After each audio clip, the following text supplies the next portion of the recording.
Hello everyone, I'm Meteorologist Carly Smith. We are now getting started.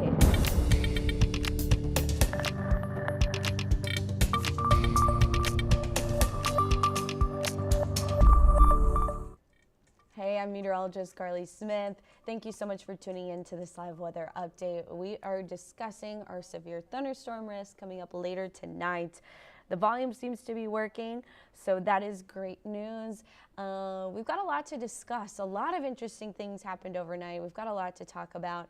But first, we'll dive into some of the specifics. So let's check out those current conditions right now. That's the first thing we're going to do.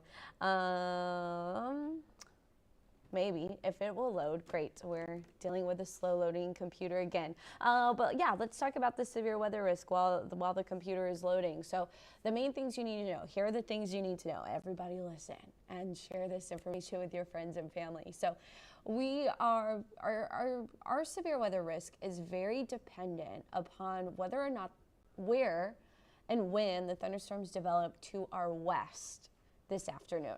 So the storm development is not going to happen here in the coastal bend. It's going to happen to the west. We're going to see where those storms line up. And then tonight, especially during the 5 and 6 o'clock news, you'll want to tune in with Chief Meteorologist Alan Holt then, because at 5 and 6, he'll have a better grasp on where those storms have developed and where they're headed and about what time they'll get here. So that will be key if you're worried about the weather. The main threat is going to be high wind gusts. So the Storm Prediction Center has us in an enhanced risk, or it's a slight risk overall. Let me just emphasize that. But they put us in this hatched section, right, for wind. And that essentially means we have a decent shot at any of these storms that do develop. They're going to be wind producers. So 75-mile-per-hour wind gusts are going to be possible. 60 miles per hour, a little bit more likely. And then, but that depends on where the storms form. So not everyone is guaranteed some strong wind gusts like that. Now that is going to be wind gusts strong enough to blow over trees, knock power lines down, things like that. Shouldn't have too much structural damage unless, say, a tree is blown into your home. But it is going to be windy nonetheless. So I think the graphics have loaded now. Hopefully they continue to load. Right now it is 89 degrees, feels like it's 104. So we're starting to heat up. If you were watching First Edition this morning, we talked a lot about what happened overnight. There was a heat burst. So essentially that heat burst lowered our humidity, lowered our dew point, but we're now back up to 79. So we're at 63 at the lowest point overnight. We're now back up to 79, so it is hot, it is humid. It cleared out some of the haze a little bit. We didn't start off with as thick of a kind of cloud or fog coverage as we have been the last few nights. So once the sun came up, temperatures heated up a little bit faster. So I might actually be too low on my high temperature today, but we're gonna easily make it to 94 degrees. We could even make it to that 96, 97 degree range, but we're only under a heat advisory today. So that's the good news. But a lot of you probably joined for the storm risk, and so we're going to get into that now. So here's the threats that I mentioned. The severe weather threats tonight. Low risk for flooding. Now, yes, there will be some heavy rain. We could see some locations top out over an inch in rainfall. Now, if you're driving at that time, that could cause some just brief street flooding, but this is happening overnight when most of us are not driving. Hail could be around an inch in diameter. Now, these aren't necessarily huge hail producing looking storms, but they are looking like pretty wind gusty storms. 75-mile-per-hour wind, the tornado threat isn't zero, but it is very low at this time. So let's dive into some of those specifics. We're going to start here. This is our satellite radar imagery currently. 90s already in Kingsville, Robstown, Alice. Man, Alice, you got down into the low 70s this morning. I would love to know how that feels. So right now it is 10 a.m., nothing developing on this dry line, right? So this is the dry line right here. Let me get the little pointer tool. This is the dry line right here, right? So nothing's developing. It typically happens mid to late afternoon. You get action developing on the dry line. What we do have is the strongest severe thunderstorms that moved through Dallas. Tornado warnings were in place. I haven't checked to see if anything was confirmed, but tornado warnings were in place across DFW now. Flooding is a concern across that area, and we've got a severe thunderstorm warning here into East Texas. That is all going to stay along this boundary right here, this warm front and cold front. But the warm front actually is going to start to drift a little bit further south again, and so overall, I'm calling it a stationary front because it's going to do this little drifty dance across the area. So when we look at Futurecast, This is breaking down the timeline. So this again is just a model that is guessing essentially based on math. So there is data backing up the model, but this is model data that is putting out a forecast of what could possibly happen. This is not an exact, this is not how it's going to play out like to the T, but this is a good idea of what to expect. So round 4, we've got thunderstorms that have developed. It looks like the development starts about 2. We'll start to see, if you've ever been anywhere like West Texas along the dry line, it's really fascinating how these storms start. You have clear skies typically in the morning, then you start to get the cumulus, the puffy clouds that start to develop. So you get cumulus developing. Those aren't bad clouds. However, as daytime heating continues and you get merging winds along that dry line, a few of those cumulus clouds start to get a little bit more oomph to them. And so you start to get these long, skinny, tall, we call them towering cumulus. So the cumulus is usually like a little cotton ball like this. Out in West Texas, once they start growing, they lengthen, right? And so it's really fascinating. But you get the towering cumulus, and then essentially one of those, there's usually a cap in place. One of those breaks the cap, which is an inversion that prevents the cloud from growing bigger. Once the cap gets broken, then that storm just like boom, shoots up into a cumulonimbus cloud, and it kind of sucks all the energy out around it. So you'll see all of the fair weather cumulus clouds basically disappear, and then where those cumulonimbus clouds set up, that's like all that's in the skyline. So you have clear skies and you have cumulonimbus, and it's crazy. It's so fascinating. It's what made me fall in love with weather. But anyway, I sidetracked. We've got a dry line, and so this dry line, we start to see those storms developing off to our west in Mexico at about 2 p.m. I don't want this to zoom in, so I'm gonna go and edit it, because we'll go back and forth between looking at the DMA view and looking at the big view. I want to stay on the big view. So what we are going to see, it's going to be these storms that develop to our west. And the way that the high pressure ridge is set up, I don't think we're going to get a lot of action from the north. I think it's mostly going to be things that form directly west of the coastal bend are going to move into the coastal bend. So here you see that. Here's 4, 5, 6, 7, 8, 9. So there's a little bit of southeast movement from that cluster to our north. But overall, now that might suck up all the energy, like I said, happens in West Texas. And we could see most of the action staying north of I-37. That's the scenario that's playing out here, is kind of the storms on the southern end, they weaken faster, and the storms to the north stay stronger, and so that puts most of that energy north of Interstate 37. Then this is probably outflow. An outflow boundary forms, and you get some storms trying to move into Brownsville, but they're going to be too weak, and they're not going to have much to them for tomorrow morning. So anyway, hopefully that all makes sense, but basically we're going to see a cluster of thunderstorms. Where exactly that sets up, again, can change, but we will know if we get storms that form on the dry line, they will make their way into Corpus Christi, and then it depends on how much stronger that stuff to the north is, whether or not they will survive, and we see rain further to the south. So that is scenario number 1 that we'll look at. I'm going to hit Control Z so we get the close-up view. So this is for anyone that wants specific timelines for your city. Now, of course, not all of the cities are listed on this graphic, but we get the gist of it. Look for the slightly larger population city that's near your city and go from there. That's my best advice. But regardless, so this timeline has the storms approaching Duval County right here around 9 p.m. So they move across Duval County into Live Oak County. Now, Live Oaks, George West, Beeville, Refugio, Sinton, Rockport, you kind of have the greatest risk of these severe storms. Now, the whole coastal bend is under a slight risk because this could shift a little further south, and we get more activity to the south. There's not really a guarantee at this point that one person sees more rain over another person.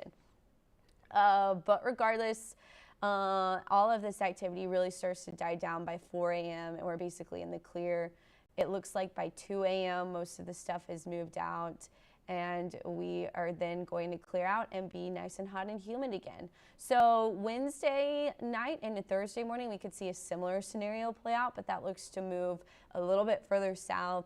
The stationary front gets a little bit further back to the north, and we see these QLCS or MCFs, mesoscale convective systems, that basically just ride that stationary front, and that's where all the energy is going to be pulled. We have less energy down south because the northern front's pulling all of the energy and developing these long track kind of storm systems. Whether or not one becomes a derecho, we will see, because this is a setup that could produce that, stationary fronts and mesoscale convective systems. But that's what we're looking at into Thursday night and Friday morning. Now this is where the high res data ends, and we have to go to our low res data, and you can see they're really not in agreement, but I would trust the high res data over the low res data. Now this setup doesn't mean there's a 0% chance of rain for Corpus, but the further north that front is going to be, the less likely rain is going to be down here. So anyway, here's the timeline that I put together.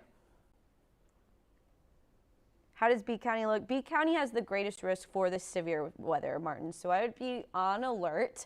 The timeline is, let's see, for Live Oak would be first. So Live Oak could have a slightly earlier timeline where I have it more moderate. Actually, that could start to be moving into Live Oak there between 8 and 9 p.m.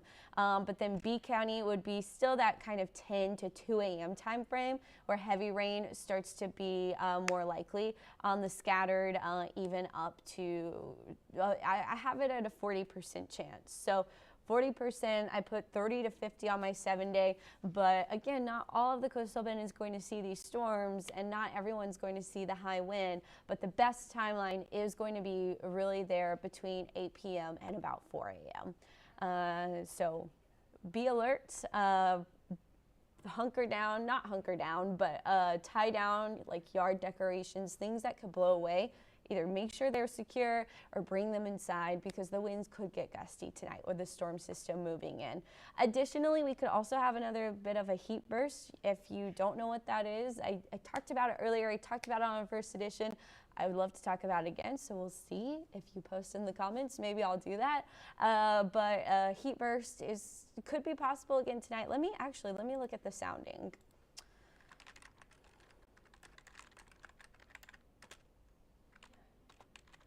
So the sounding is the weather balloon.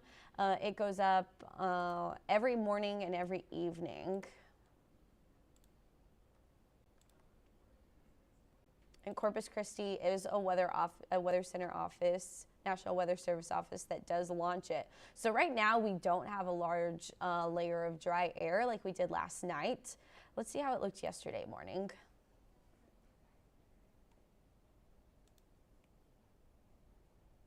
So there's a decent layer of dry air aloft, a tiny little inversion well aloft. So we're talking 6 kilometers up in the atmosphere. So that's a little bit more than a 5K, which is 3 miles.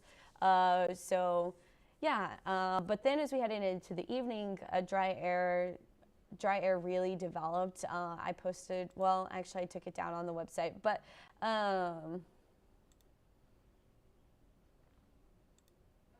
yeah, it became more at the 2 to 3 kilometers up. So that's a little bit less than, that's around like 2 miles or so versus 5-6 miles, or no, 3-4 miles. So closer to the surface, we had where the thunderstorms would be. We had this really steep layer of dry air and warm air. And so essentially, as the thunderstorm collapsed, that layer of dry air started to cool, and as rain kind of fell through it and then evaporated. So it cooled and then fell to the surface and then reheated as that happened. And so that is known as a heat burst. So we saw low dew points then skyrocket our temperatures in spots like Kings Hill, where it got up to 90. But that was last night. There is a chance we could see that happen again with the storms dying in our region. So you have to have a weakening thunderstorm. So thunderstorm is there, it weakens, and there has to be that layer of dry air in the atmosphere that it weakens in order to create that heat burst. So it's overall a fairly rare phenomenon, but we actually had one earlier in the month as well. Meteorologist Kristen Waller caught that one. So they're fascinating, they're great, but they can cause some gusty winds, and they make it really hot randomly in the middle of the night, which is crazy. But yes, thanks, Martin. Okay, so we have Sinton and Mathis. I'm going to show the futurecast. That's just the easiest way to do that. Everyone is really under this timeline. Anytime between 8 p.m. and 4 a.m. we could see a thunderstorm. When we break it down on futurecast, so here's another futurecast model. This is like the latest updated model run from the HRRR, which is a high-res model. So this is keeping most of the storms across the region, but you see them weakening. Now this actually agrees very well with the IBM. So that puts most of the activity tracking from George West to Mathis to Ingleside to Port Aransas. Corpus Christi is kind of on the weakening southern edge of the main cluster of storms. So this one is optimistic that everyone gets rain. It tends to overdo the rainfall, so I would kind of shrink it down, and where you're seeing maybe the dark greens, you get a chance of rain, but the lighter greens, it's not as great of a chance. But those thunderstorms with the heavier rain, which could be 1 to possibly, let's see, up to 2 inches with the thunderstorm. 2 inches is on the very high end, but as these storms move through, they are going to dump some rainfall. Additionally, some hail is possible, and the high wind, the biggest threats. But once again, this is Wednesday. So 3 a.m. we could still be dealing with the rain, and then 4 a.m. it starts to go away. But what we are looking at is earliest arrival with the last model. So the last model I showed you guys, if you're watching, was moving in a little earlier. It had it in Duval County, McMullen County at about 8. This one's a little slower, and it has George West, Orange Grove, Alice, Hebronville, all starting to see the storms moving in around midnight. Then by Beeville, I know someone mentioned Beeville, I believe, or B County, Martin.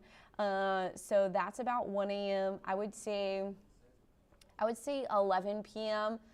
to 1 a.m. for storms moving in, and then the storms move out by 3 a.m. I think everyone is pretty much in the clear by 4 a.m. I think this model is a little slow. Typically, these things do move pretty fast as they move in. So 4 a.m., we still have those weakening storms over Rockport and Port Aransas, but that is on the slower end of things. But I say a lot, I'm sorry.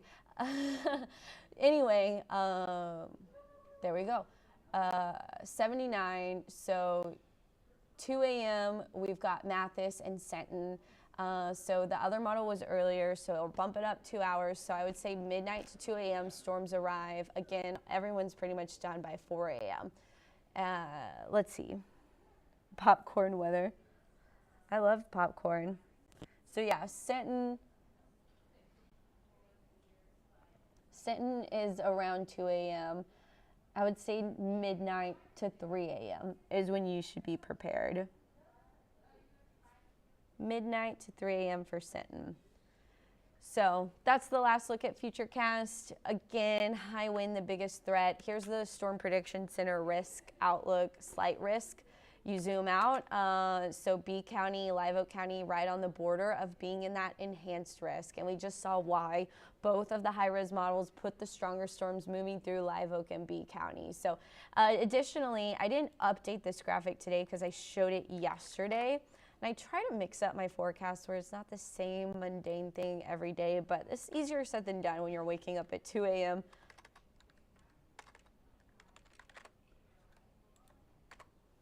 So this kind of explains why we have a chance of storms.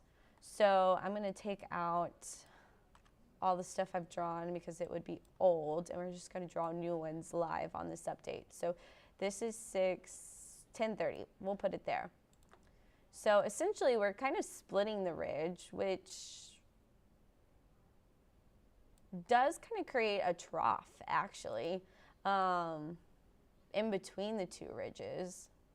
That's almost, yeah, that's a normal trough, which allows those thunderstorms to develop and maybe have a little bit more energy, which that's interesting. I didn't think about that until I just started drawing this graphic. But when you get a trough, that's going to provide an additional lift or boost versus high pressure ridges. So the trough is the downhill part of the roller coaster ride, right? So we do get tropical troughs would be on the bottom edge, which we're not seeing that. They're much stronger there. But a tropical trough would be on this side and it would move this way. And by this way, you don't see my mouse. So it would move, let's draw a line. It would move this way.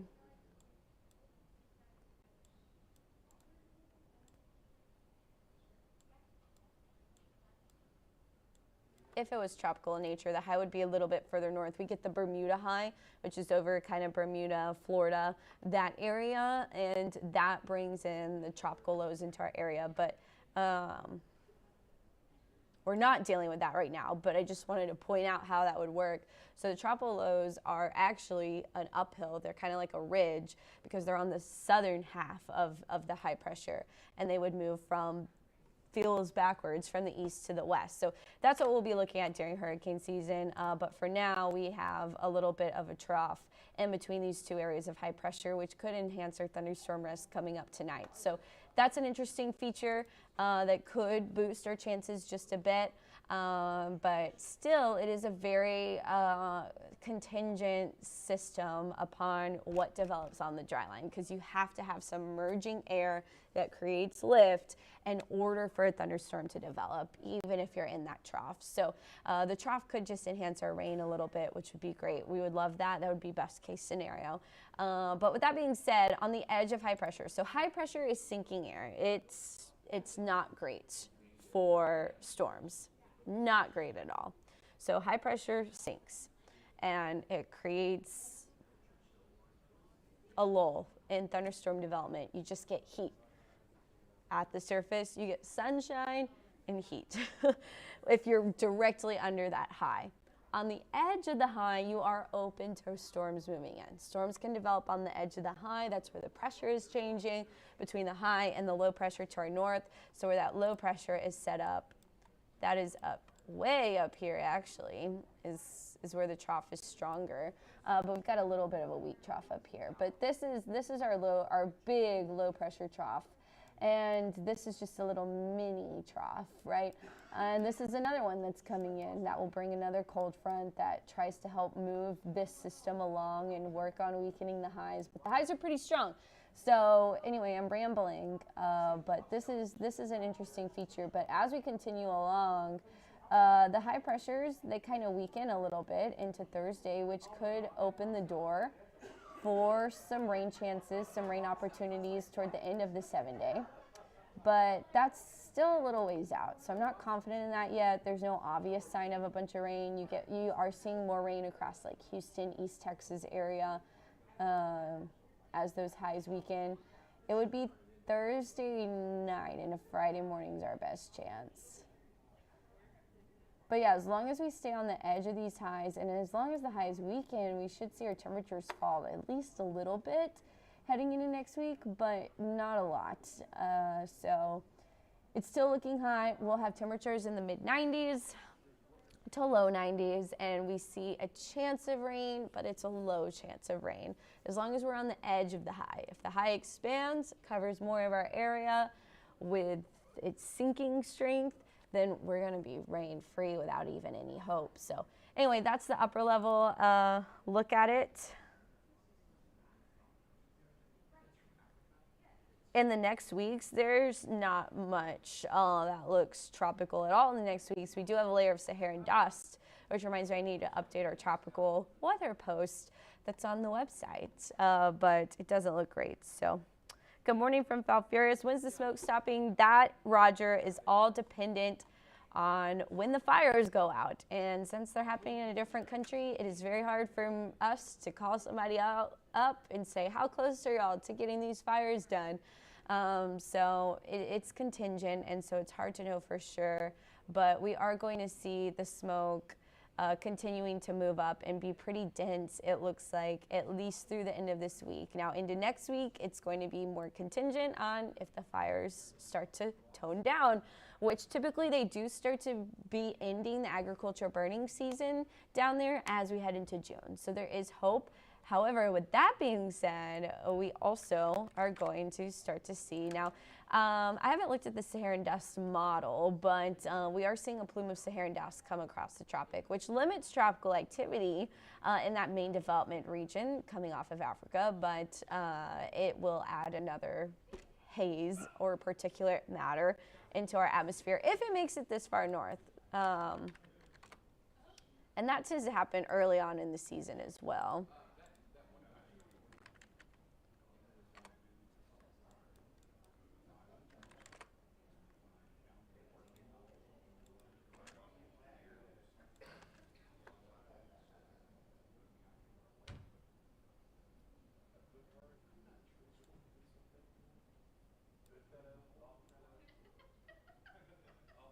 I think that's still smoke that it's picking up on. That could be some Saharan dust moving in Sunday. Let's see. I have too much edited.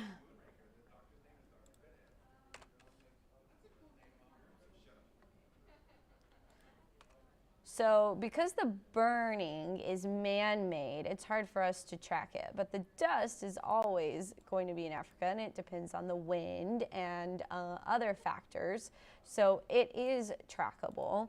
And satellite imagery picks it up, obviously, coming across the Atlantic. So that main plume's not going to make it. So I think we might still be picking up on some dust moving into the area. This is a different level of like particulate matter that the satellite imagery is then producing the weather equation to forecast from. So it's not necessarily dust. It's picking up, or it's not necessarily smoke. It's picking up Saharan dust. But sometimes those particles, especially when they're fuzzy, or not fuzzy, but when they're smaller, because there's less of it, it's not as dense, then it can get confusing. But anyway, regardless, it doesn't look like this main plume is going to make it to us anytime soon. So anyway, I've rambled on long enough. I just hope that everyone is prepared. Now, it is a low-end risk, but there is a risk of those severe storms. So the main threat is going to be wind and hail.